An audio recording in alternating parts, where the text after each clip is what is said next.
And so once again, we can see the folly and the sin of Abraham's family is met with God's faithfulness, who subverts even the evil of the brothers into an occasion to save life. And this is actually what Joseph says right near the end of the book. He says to his brothers, "You all planned this for evil, but God planned it for good, to save many lives."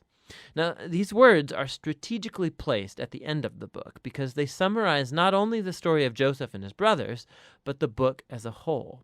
From Genesis 3 onward, humans keep acting selfishly and doing evil, but this God is not going to leave his world to its own devices. He remains faithful and determined to bless people despite their failures.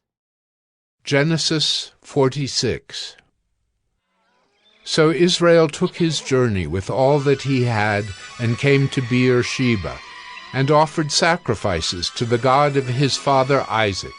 And God spoke to Israel in visions of the night and said, "Jacob, Jacob." And he said, "Here am I." Then he said, "I am God, the God of your father. Do not be afraid to go down to Egypt, for there I will make you into a great nation. I myself will go down with you to Egypt, and I will also bring you up again, and Joseph's hand shall close your eyes." Then Jacob set out from Beer-sheba.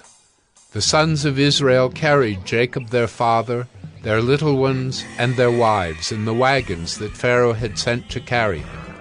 They also took their livestock and their goods, which they had gained in the land of Canaan, and came into Egypt, Jacob and all his offspring with him, his sons and his sons' sons with him, his daughters and his sons' daughters.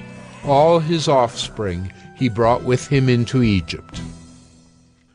Now these are the names of the descendants of Israel who came into Egypt, Jacob and his sons. Reuben, Jacob's firstborn, and the sons of Reuben, Hanok, Palu, Hezron, and Carmi.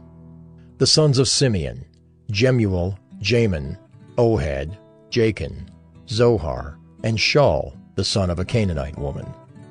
The sons of Levi, Gershon, Kohath, and Merari.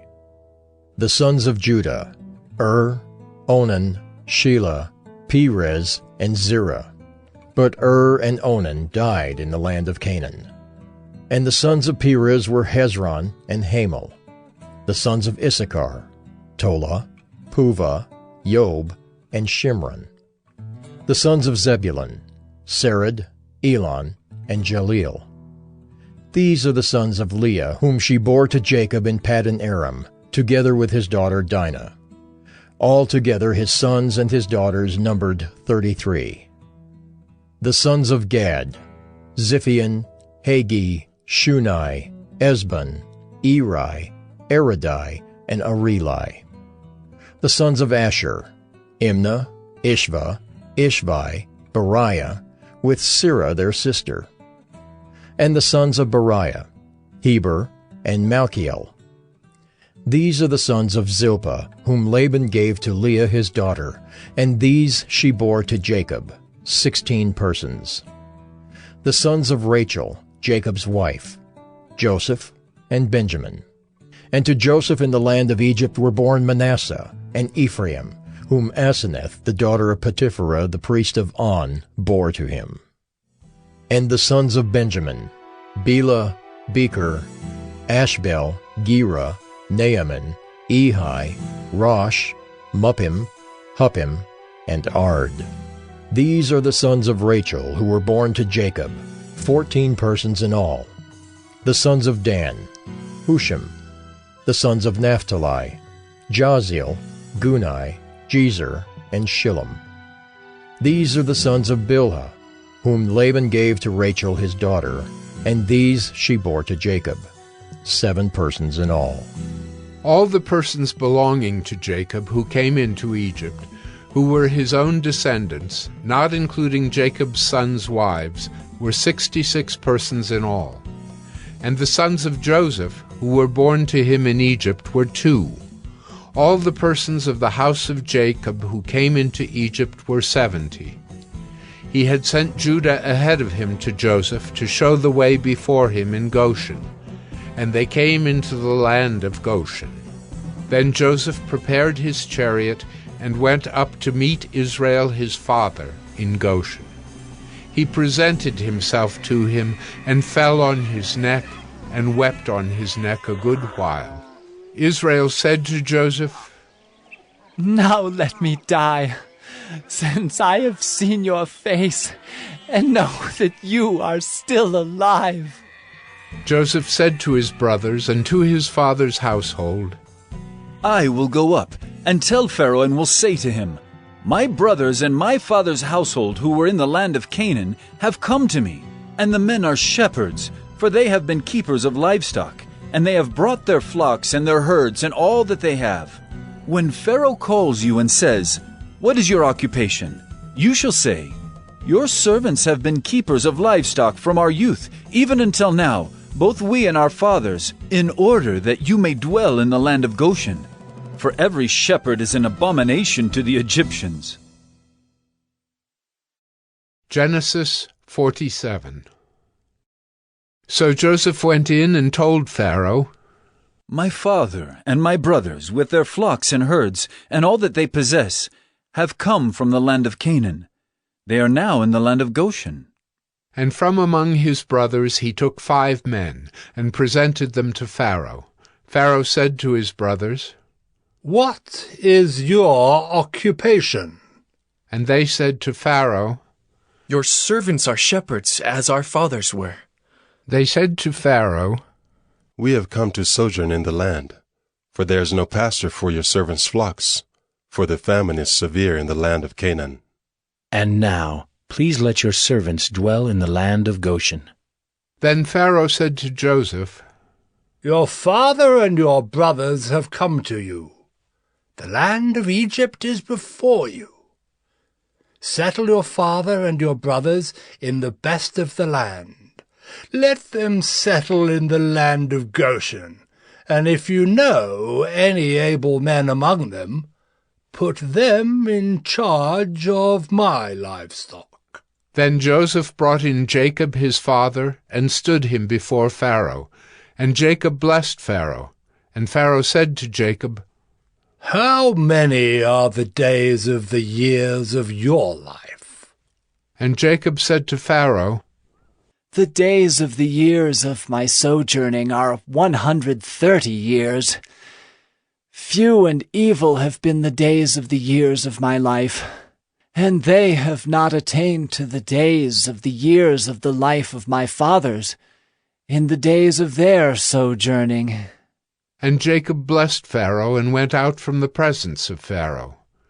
Then Joseph settled his father and his brothers, and gave them a possession in the land of Egypt, in the best of the land, in the land of Ramesses, as Pharaoh had commanded. And Joseph provided his father, his brothers, and all his father's household with food, according to the number of their dependents.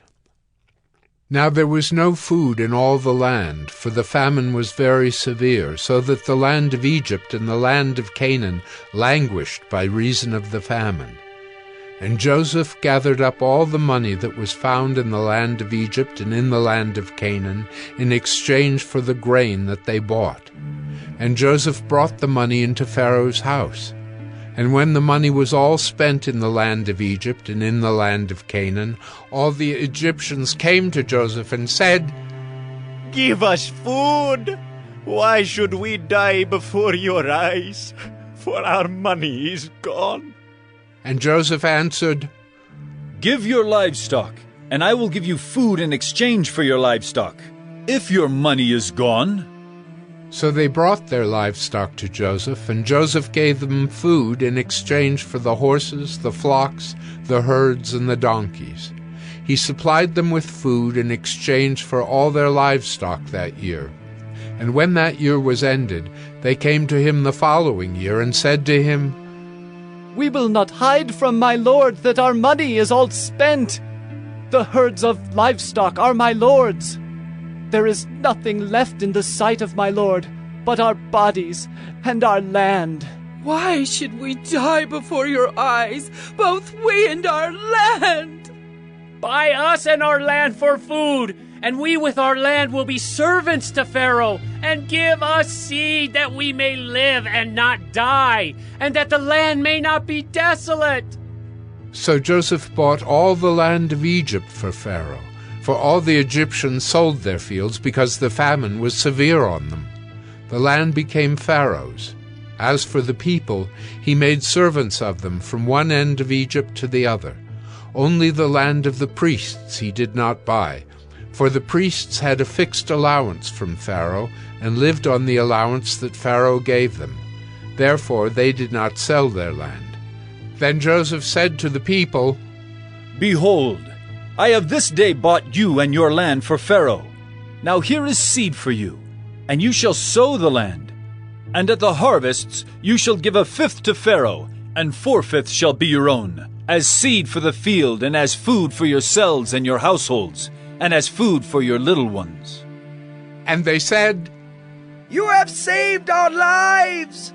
May it please my lord, we will be servants to Pharaoh. So Joseph made it a statute concerning the land of Egypt, and it stands to this day, that Pharaoh should have the fifth. The land of the priests alone did not become Pharaoh's. Thus Israel settled in the land of Egypt, in the land of Goshen. And they gained possessions in it, and were fruitful and multiplied greatly. And Jacob lived in the land of Egypt 17 years. So the days of Jacob, the years of his life, were 147 years. And when the time drew near that Israel must die, he called his son Joseph and said to him, If now I have found favor in your sight, put your hand under my thigh and promise to deal kindly and truly with me. Do not bury me in Egypt, but let me lie with my fathers. Carry me out of Egypt, and bury me in their burying place. He answered, I will do as you have said. And he said, Swear to me. And he swore to him. Then Israel bowed himself upon the head of his bed.